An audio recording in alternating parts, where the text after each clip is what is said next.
जमीन से 35,000 फीट ऊपर एक ब्रिटिश एयरवेज के उड़ते प्लेन में करीब 300 पैसेंजर सवार होके लंदन जा रहे थे, लेकिन उनके साथ 2 लोग और भी थे जिनका नाम किसी पैसेंजर लिस्ट में नहीं था। प्रदीप और विजय, जो कि इस वक्त लोगों की नजरों में बिना आए इस प्लेन के पहियों वाले हिस्से में छुपे हुए थे, इस सपने के साथ कि ये पहिए वाला हिस्सा इन दोनों भाइयों को बिना एक भी पैसा खर्च किए डायरेक्ट लंदन पहुंचा देगा। लेकिन उन्हें नहीं पता था कि वो एक उड़ती हुई कब्र में कदम रख चुके थे। 10 घंटों का वो सफर, बिना ऑक्सीजन, बिना होश और मौत से भी बदतर हालत। ये चीजें तो कुछ भी नहीं, बल्कि इन दोनों भाइयों का असली टेस्ट तो इतनी ऊंचाई पर पड़ने वाली ठंड लेने वाली थी। -9, -36 या -50 डिग्री नहीं, बल्कि -60 डिग्री की जमा देने वाली ठंड इस वक्त इनकी हड्डियों तक को जमा रही थी, क्योंकि इन दोनों के पास ना तो कोई जैकेट था, ना ऑक्सीजन मास्क और ना ही हिलने की रत्ती भर भी जगह था, तो केवल अंधेरा और जेट इंजन की वो 150 डेसिबल्स की आवाज जो कुछ चंद पलों में ही किसी भी इंसान के ईयर ड्रम में रैप्चर कर सकती थी। और जिस स्पेसिफिक जगह पर ये दोनों फंसे हुए थे, वहाँ प्लेन के पहिए फोल्ड होते थे, और इसी फोल्डिंग के समय अगर ये दोनों भाई कुछ इंचेस भी गलत जगह खड़े हो जाते तो वहाँ की मशीनरी उन्हें इतनी जोरदार तरीके से क्रश कर देती कि बाद में उनके चितड़े भी नहीं मिलते। ये किसी हॉरर मूवी का सीन नहीं था, ये हकीकत थी उन दोनों भाइयों की, प्रदीप सैनी और विजय सैनी की, जिन्होंने 1996 में ये कारनामा किया था। आइए जानते हैं कि क्या ये दोनों भाई लंदन पहुंच भी पाए या बीच हवा में ही इनका अंतिम संस्कार हो गया।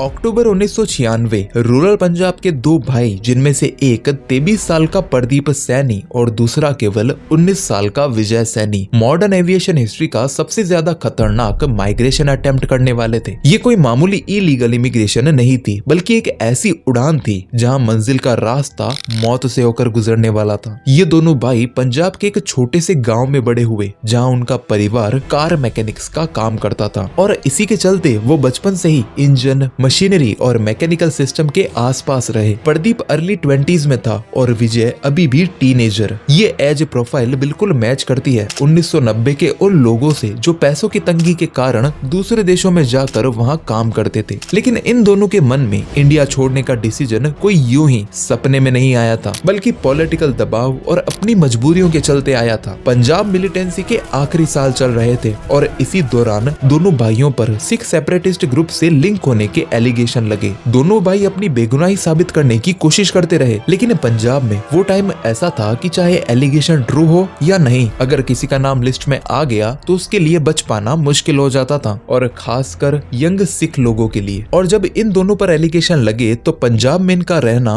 खतरनाक हो चुका था। उन्हें लग रहा था कि अरेस्ट, टॉर्चर या उससे भी कुछ बुरा हो सकता है, और ये डर बढ़ते बढ़ते इतना बड़ा हो गया कि अब उन्हें देश छोड़ के विदेश जाना ही बेहतर लगा। लेकिन आखिर कहां पर? तो लंदन के साउथ हॉल एरिया में उनके कुछ रिलेटिव्स रहते थे, और जहां पर वो रहते थे वो पूरा मोहल्ला ही पंजाबियों से भरा हुआ था, क्योंकि इंडिया से जितने भी पंजाबी लोग लंदन आते थे वो खासकर इसी एरिया में रहा करते थे, तो कोई टेंशन की बात नहीं थी, और इसी के चलते उन्होंने इसी जगह को अपनी मंजिल मान लिया। अब मंजिल तो तय थी, लेकिन जेब में फूटी कौड़ी नहीं थी कि प्लेन की टिकट लेके लंदन तक जाया जा सके, और ना ही कोई वैलिड वीजा। कार मैकेनिक्स होने के बावजूद वो केवल इतना ही पैसा कमा पाते थे कि उनका गुजारा हो जाए। अब पैसे तो थे नहीं, और इधर सेपरेटिस्ट होने के एलिगेशन ने सर दर्द और बढ़ा रखा था। इसी के चलते ये दोनों भाई एक बड़ा कदम उठाने के लिए तैयार हो गए, क्योंकि जान पे जो बनाई थी। दिल्ली में इन दोनों भाइयों की मुलाकात एक एजेंट से हुई। इस आदमी ने दोनों भाइयों को भरोसा दिलाया कि वो इनको 150 पाउंड में ब्रिटेन पहुंचा देगा। उस फिक्सर का नाम और पहचान आज तक रिकॉर्ड नहीं हुई, लेकिन उसने इन दोनों भाइयों को कहा कि प्लेन के व्हील वेल वाले एरिया में, वही जगह जहां प्लेन के टायर उड़ान के वक्त उसके अंदर चले जाते हैं, तो उसने कहा कि इस व्हील वेल के एरिया से डायरेक्ट लगेज कंपार्टमेंट में जाने का रास्ता है, जहां एक बार पहुंच गए तो आसानी से ब्रिटेन उसमें छुप के पहुंच जाओगे। जब दोनों भाइयों ने इस चीज के बारे में सुना तो उन्होंने तुरंत डिसाइड कर लिया कि अब यही इकलौता तरीका है इस देश से बाहर जाने का। इसीलिए उन्होंने फिक्सर पर ट्रस्ट करते हुए उसे 150 पाउंड एडवांस में पे कर दिए। ये पैसे उन्होंने बड़ी मुश्किल से जमा किए थे, जिनको वो अब इस जुए पर लगा चुके थे। एक ऐसा जुआ जिसमें सफल होने के चांसेस ऑलमोस्ट 0 थे। उन्हें ये बात अच्छी तरह से मालूम थी कि ये इलीगल तरीका है और इसमें रिस्क भी ज्यादा है, लेकिन इस वक्त उनके लिए पंजाब में रहना ज्यादा रिस्की हो रहा था। 14 अक्टूबर 1996 को दोनों भाई इंदिरा गांधी इंटरनेशनल एयरपोर्ट पर पहुंचे अपने प्लान को एग्जीक्यूट करने के लिए। रात के अंधेरे का फायदा उठाते हुए वो एयरपोर्ट के अंदर घुसे और दिल्ली रनवे पर चुपके से पहुंच गए। लेकिन आखिर ये दोनों एग्जैक्टली एयरपोर्ट में किस रास्ते से,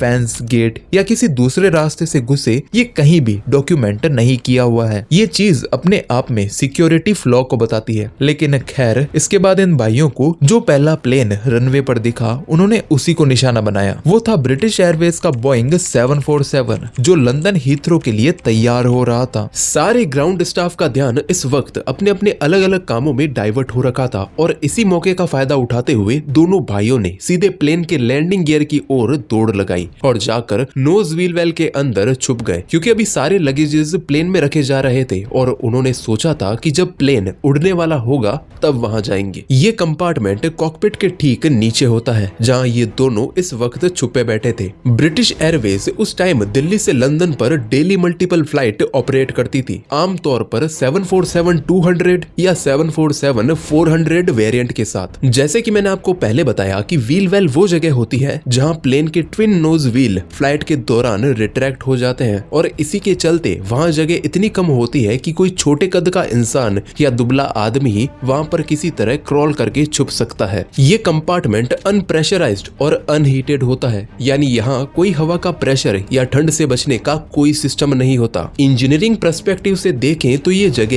एक ह्यूमन के लिए नाइटमेयर होती है, क्योंकि यहाँ ऑलरेडी 49/19.0-22 साइज के दो बड़े बड़े tyres, hydraulic lines, steering mechanisms और हैवी स्ट्रक्चरल सपोर्ट मौजूद होते हैं, जिससे एक स्टोववे यानी छिपकर यात्रा करने वाले के लिए इन कंपोनेंट के बीच के गैप्स की ही जगह उसको मिलती है, जो कि एक्चुअल साइज में एक कार की डिक्की से भी छोटी होती है। बाद में ये प्लेन पूरी तरह से तैयार होके रनवे पर पूरी ताकत से दौड़ना शुरू हुआ। तब इन दोनों भाइयों ने वो गेट ढूंढना शुरू किया जो सीधा लगेज कंपार्टमेंट में जाता है, लेकिन हकीकत में वैसा कोई दरवाजा वहां था ही नहीं। विजय और प्रदीप सैनी इस वक्त व्हील वेल के अंदर फंस चुके थे। ये एयरक्राफ्ट जो कि वजन में 378 मैट्रिक टन का होता है, वो 60 सेकंड से भी कम टाइम में 290 किलोमीटर पर आवर की स्पीड पकड़ लेता है। इस वक्त दोनों भाई व्हील वेल के अंदर एक ठंडे मेटल के स्ट्रक्चर को कस के पकड़कर चिपक जाते हैं। इस समय उनकी बॉडीज मशीन्स के बीच प्रेस हो चुकी थी, जिसके बारे में वो केवल ऊपर ऊपर से ही जानते थे। अब प्लेन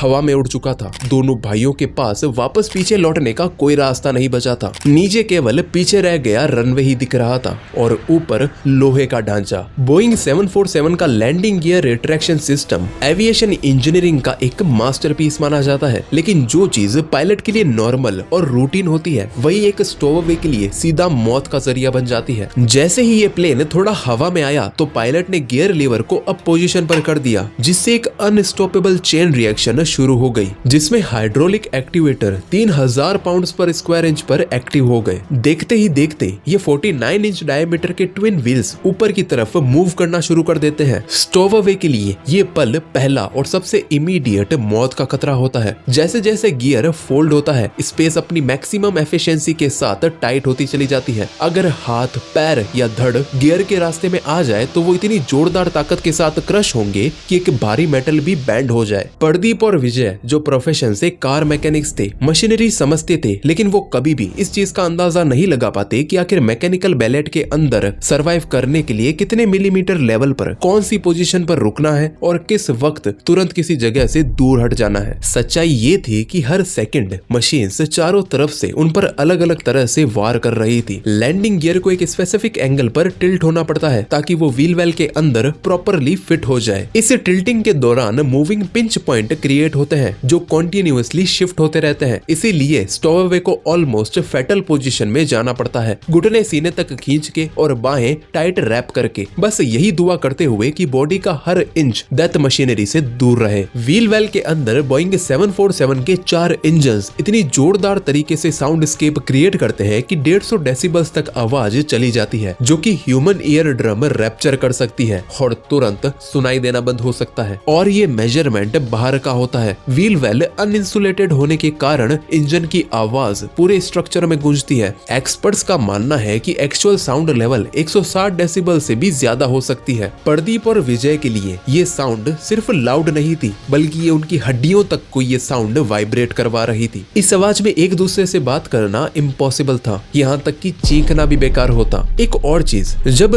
इतना भारी प्लेन उड़ान भरने के लिए रनवे पर तेजी से भागता है तो उसके टायर ग्राउंड पर फ्रिक्शन करने के चलते 185 से 260 डिग्री सेल्सियस के टेम्परेचर तक गर्म हो जाते हैं। और जब यही गरम टायर रिट्रैक्ट होके व्हील वेल में जाते हैं और उसका दरवाजा पूरा बंद हो जाता है तो वो जगह किसी भट्टी जितनी गर्म हो जाती है और साथ ही डोर क्लोज होने से एयर फ्लो भी रुक जाता है। इस समय व्हील वेल के कुछ हिस्सों में टेम्परेचर 300 डिग्री सेल्सियस से भी ज्यादा हो सकता है। अगर उन्हीं जगहों से स्किन का डायरेक्ट कांटेक्ट हो गया तो सीवियर बर्न होना गारंटीड है। फिर ये प्लेन 10,000 फीट के एल्टीट्यूड को क्रॉस कर जाता है, जिससे प्लेन के बाहर का टेम्परेचर इतनी ऊंचाई पर सीधा -60 डिग्री तक गिरना शुरू हो जाता है। 10 मिनट से भी कम टाइम में आग से बर्फ तक का सफर इतनी तेजी से होता है कि ऐसे एक्सट्रीम टेम्परेचर स्विंग से बॉडी शॉक में चली जाती है। ये दोनों भाई अपने मैकेनिकल बैकग्राउंड को देखते हुए बिल्कुल कॉन्फिडेंट थे कि आखिर प्लेन में भी तो एट द एंड मशीनरी होगी, ज्यादा से ज्यादा क्या ही हो जाएगा। और वैसे भी मशीनरी में हर जगह गैप्स होते हैं जहां इंसान आराम से एडजस्ट कर सकता है, लेकिन वो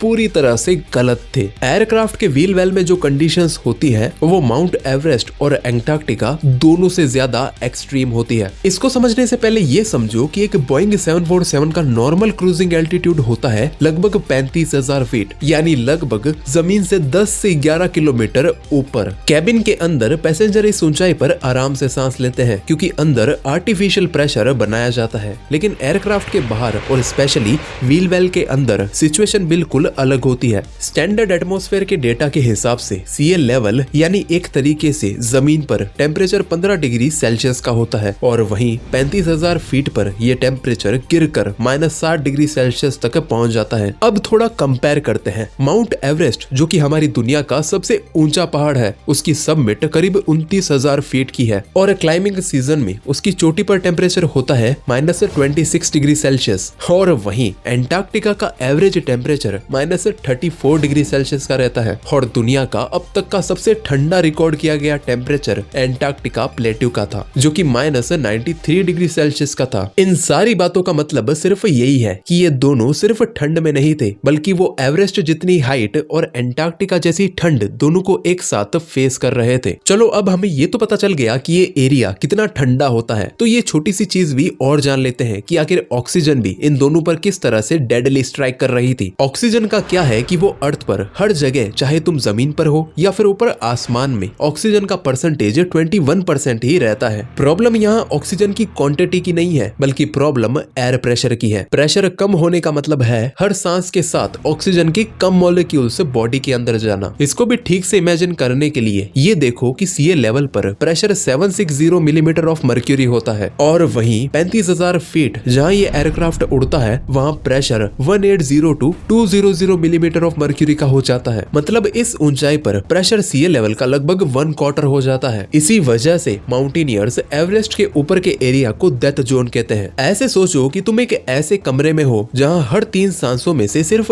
एक सांस में ऑक्सीजन मिल रही हो और इसी चीज को हाइपोक्सिया कहा जाता है, जहाँ स्पेशली दिमाग को ऑक्सीजन मिलनी बंद हो जाती है, जिससे इंसान कुछ मिनटों में ही बेहोश हो जाता है। और यही चीज विजय और प्रदीप के साथ हुई। टेक ऑफ के कुछ चंद मिनटों के बाद ही ये दोनों भाई बेहोश हो गए। प्रदीप तो केवल बेहोश हुआ था, लेकिन बीच फ्लाइट के दौरान विजय की मौत हो गई। प्रदीप जो टोटली अनकॉन्शियस था और किसी कोने में खुद को फंसा कर रखा था, उसको इस बात की भी खबर नहीं थी कि उसके भाई ने ठीक उसके सामने ही मौत को गले लगा लिया है। लेकिन ये तो शुरुआत थी, क्योंकि आगे ये कहानी इतने ट्विस्ट और टर्न्स लेने वाली थी जो कि किसी ने नहीं सोचा होगा। ठंड की चादर में लिपटा प्रदीप जो अभी भी किसी तरह जिंदा था, लेकिन मौत किसी भी वक्त उसको भी गले लगा सकती थी। इतनी ठंड में हाइपोथर्मिया स्टेज में जाने के चांसेस भी हाई रहते हैं। हाइपोथर्मिया यानी बॉडी का कोर टेम्परेचर, यानी बॉडी का अपना खुद का टेम्परेचर 35 डिग्री सेल्सियस से नीचे चले जाए उसे हाइपोथर्मिया कहते हैं। वैसे बॉडी का normal core temperature 37 degree Celsius का होता है, लेकिन जब ये 35 डिग्री सेल्सियस से 32 डिग्री सेल्सियस तक चला जाता है तो आदमी को कंपन, कंफ्यूजन, खुद की बॉडी पे कंट्रोल खत्म, दिल का तेजी से धड़कना और आदमी गलत डिसीजन लेने लगता है। वहीं अगर ये कोर टेम्परेचर इससे भी नीचे चले जाए यानी 32 डिग्री सेल्सियस से 28 डिग्री सेल्सियस तक, तो पहले जो कंपन हो रही थी वो भी होना बंद हो जाती है, दिल और सांसें धीमी पड़ जाती है, मसल सख्त हो जाती है और आंखों के प्यूपिल बड़े हो जाते हैं। लेकिन इससे भी नीचे एक स्टेज होती है जिसको बहुत ही ज्यादा सीवियर माना जाता है। इसमें बॉडी का अपना टेम्परेचर 28 डिग्री सेल्सियस से भी नीचे पहुंच जाता है, जिससे आदमी डेड जैसा लगने लगता है। उसके सारे रिफ्लेक्सेस टोटली बंद हो जाते हैं, ऐसा लगता है जैसे कोई जिंदा लाश पड़ी हो। बोइंग 747 में भी कुछ ऐसा ही होता है। व्हील वेल के एरिया में 1 घंटे से भी कम वक्त में बॉडी का कोर टेम्परेचर 27 डिग्री सेल्सियस तक गिर जाता है, यानी वही डेडली स्टेज। लेकिन इसके बाद प्लेन फाइनली लंदन के हीथ्रो एयरपोर्ट के पास पहुंचा, जिसके चलते इसके पायलट ने लैंडिंग कराने के लिए प्लेन के लैंडिंग गियर नीचे किए और दिल्ली से करीब 10 घंटों के लंबे सफर के बाद ये ब्रिटिश एयरवेज का प्लेन लैंड कर जाता है। टायर्स जमीन को टच कर चुके थे, पैसेंजर्स अपनी सीट बेल्ट खोल रहे थे, लेकिन उन्हें इस बात का जरा सा भी अंदाजा नहीं था कि उनके पैरों के नीचे प्लेन के पहियों वाले हिस्सों में एक आदमी मौत के साथ आंख में चोली खेल रहा था। प्लेन हैंगर की तरफ बढ़ रहा था। ग्राउंड स्टाफ रूटीन इंस्पेक्शन के लिए व्हील्स के पास पहुंचे। एक इंजीनियर टॉर्च लेके लैंडिंग गियर के हाइड्रोलिक पाइप को चेक करने जा रहा था कि तभी उसकी टॉर्च की रोशनी एक अजीब सी चीज पे पड़ी। वायर्स और गर्म पाइप्स के बीच एक इंसान की बॉडी फंसी हुई थी। वो और कोई नहीं बल्कि प्रदीप था, लेकिन वो प्रदीप जैसा दिख नहीं रहा था। उसकी स्किन पूरी तरह नीली पड़ चुकी थी, उसके बाल और कपड़े बर्फ की एक मोटी परत में ढके हुए थे। वो एक इंसान कम और एक फ्रोजन स्टेच्यू ज्यादा लग रहा था। स्टाफ को लगा कि ये मर चुका है। साइंस के हिसाब से उसका ब्रेन अब तक डेड हो जाना चाहिए था। उन्होंने तुरंत अथॉरिटीज को कॉल किया और कहा we have a male body in wheel well. लेकिन तभी उस लाश जैसे दिखने वाले आदमी ने कुछ ऐसा किया जिसने मेडिकल साइंस को हिला करके रख दिया। जब पैरामेडिक टीम उसे बॉडी बैग में डालने के लिए आगे बढ़ी तो उन्हें उसकी धीमी सांसों की आवाज सुनाई दी। उसका शरीर भले ही ठंडा पत्थर जैसा था, लेकिन दिल के किसी कोने में एक धड़कन अभी भी चल रही थी। डॉक्टर्स हैरान थे कि आखिर ये जिंदा कैसे बच गया। यहीं पर आती है इस कहानी की सबसे चौंकाने वाली बात, वो ये कि जिस ठंड ने विजय को मार दिया उसी ठंड ने प्रदीप को बचा लिया। डॉक्टर्स और एविएशन एक्सपर्ट्स इस मिरेकल को सस्पेंडेड एनिमेशन या ऐसा ही सिमिलर कॉन्सेप्ट जिसको पोइकिलोथर्मिया भी कहा जाता है। पोइकिलोथर्मिया में बॉडी बाहर के टेम्परेचर के साथ एडजस्ट हो जाती है, जिसमें हार्ट रेट बहुत स्लो और ब्रेन एक्टिविटी डाउन पड़ जाती है। सेल्स कम ऑक्सीजन यूज करने लगते हैं। अक्सर मेडिकल फील्ड इस कॉन्सेप्ट को डीप हाइपोथर्मिया सर्जरीज में यूज करती है, जिसमें बॉडी के कोर टेम्परेचर को वही बॉडी के खुद के टेम्परेचर को 10 डिग्री सेल्सियस तक कूल किया जाता है, ताकि दिमाग उस वक्त सुरक्षित रह सके जब ब्लड फ्लो या तो धीमा हो जाए या फिर पूरा ही रुक जाए। यानी नॉर्मल टेम्परेचर पर ब्रेन बिना ऑक्सीजन के सिर्फ 4 से 5 मिनट ही सरवाइव कर सकता है। वहीं बहुत ही ज्यादा ठंडी जगह में ये ब्रेन 60 से 90 मिनट तक भी सरवाइव कर सकता है। सिंपल से शब्दों में, जब बॉडी बहुत ही ज्यादा ठंडी हो जाती है तो ऑर्गन्स एक तरह से अपनी बैटरी सेवर मोड में चले जाते हैं। ऑक्सीजन की डिमांड कम हो जाती है, जिससे बिना ऑक्सीजन के भी ज्यादा देर तक सरवाइव किया जा सकता है। और प्रदीप के केस में भी कुछ ऐसा ही हुआ। प्लेन पहले 30,000 से 35,000 फीट की ऊंचाई पर गया, जिससे ऑक्सीजन प्रेशर तुरंत गिर गया और प्रदीप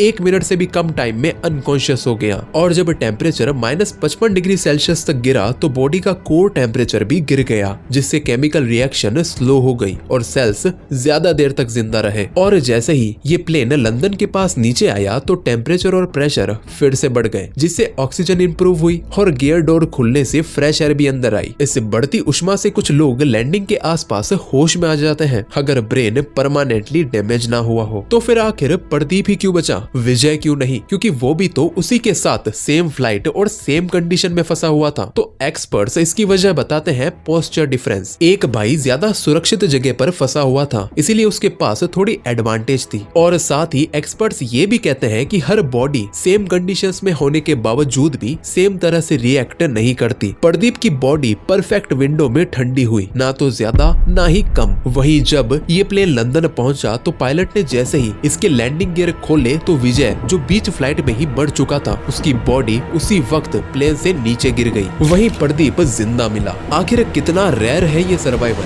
FAA और ग्लोबल डेटा के हिसाब से 1947 से 2024 तक लगभग 148 नॉन व्हील वेल अटेम्प्ट्स हुए हैं, जिसमें मॉर्टेलिटी रेट 76 से 77% का है। यानी 4 में से 3 लोग ऐसे अटेम्प्ट्स में मारे जाते हैं। यानी केवल 20 से 24% का ही सर्वाइवल रेट होता है और कई सारी बॉडीज तो कभी मिलती ही नहीं, या तो वो समुद्र में गिर जाती है या फिर किसी जंगल में। इसीलिए रियल सर्वाइवल चांसेस और भी कम हो जाते हैं। प्लेन से जिंदा उतरना ही कहानी का एंड नहीं था। प्रदीप के लिए असली स्ट्रगल यहीं से शुरू होने वाली थी। ब्रिटिश अथॉरिटीज ने प्रदीप का कोई वेलकम नहीं किया, बल्कि इलीगल इमिग्रेंट माना और तुरंत हिरासत में डाल दिया। उसके शुरुआती इंटरव्यूज हुए, वो भी तब जब वो हाइपोथर्मिया से अभी बाहर ही नहीं आया था। उन इंटरव्यूज में उसके स्टेटमेंट इनकंसिस्टेंट थे, कभी फैमिली बैकग्राउंड क्लियर नहीं तो कभी बोर्डिंग का एग्जैक्ट तरीका। होम ऑफिस ने कहा कि इनकंसिस्टेंसी क्रेडिबिलिटी को डैमेज करती है। एडजुडिकेटर केट एस्किन ने असाइनली एप्लीकेशन रिजेक्ट कर दी। सिस्टम का लॉजिक क्लियर था कि अगर स्टोरी क्लियर नहीं है तो क्लेम भी नहीं मिल सकता। पर प्रॉब्लम ये थी कि ये कोई नॉर्मल असाइनली केस नहीं था, बल्कि एक ऐसे इंसान की स्टेटमेंट थी जो अभी अभी 10 घंटे -60 डिग्री सेल्सियस की ठंड में रहकर आ रहा था, बिना प्रेशर और ऑक्सीजन के सरवाइव करके आ रहा था। वो अभी अभी अपने भाई को खो के आ रहा था। प्रदीप की लॉयर एलिजाबेथ जेनकिंस ने अपील फाइल की। कोर्ट में ये बात रखी गई कि a man who has survived a 10-hour hypoxic freeze cannot be expected to give a perfectly legal deposition immediately after landing। Simple शब्दों में, जो आदमी अभी अभी मौत से वापस आया हो उससे कोर्ट रूम क्लियरिटी एक्सपेक्ट करना इनह्यूमन है। कोर्ट ने कंपैशनेट ग्राउंड कंसीडर किए, जिसके आखिर में प्रदीप सैनी को यूके में रहने की परमिशन मिल गई। इसके बाद टाइम के साथ प्रदीप धीरे धीरे यूके में सेटल होना शुरू कर देता है। हायरोनी देखिए, वो हीथ्रो एयरपोर्ट पर ही काम करने लगा, वही जगह जहां वो ऑलमोस्ट मरते मरते बचा था। उसने पहले यहाँ पर ड्राइवर का काम किया, बाद में एयरपोर्ट से जुड़ी छोटी मोटी दूसरी जॉब्स। पर्सनल लाइफ में उसने एक ब्रिटिश सिटीजन से शादी की, 2 बेटे हुए। मीडिया से वो हमेशा दूर रहा और ट्रॉमा के बाद एक नॉर्मल जिंदगी जीने की कोशिश करता रहा। प्रदीप और विजय का केस कोई इकलौता नहीं है हिस्ट्री में, बल्कि ऐसे स्टोवावेज के लिए जिंदगी और मौत का फर्क सिर्फ सेंटीमीटर्स का होता है। सेम फ्लाइट, सेम ठंड, सेम ऑक्सीजन, फिर भी एक बॉडी नीचे तो एक हिस्ट्री में। 1996 और स्पेशली 9/11 के बाद से पैरामीटर पेट्रोल टाइट हुए, रैंप एक्सेस कंट्रोल इंप्रूव हुए, लेकिन फिर भी 2012, 2015, 2019 में ऐसे केसेस फिर से रिपीट होने लगे। मैं मिलता हूँ आपसे एक नई वीडियो में, लेकिन तब तक के लिए सी यू सून।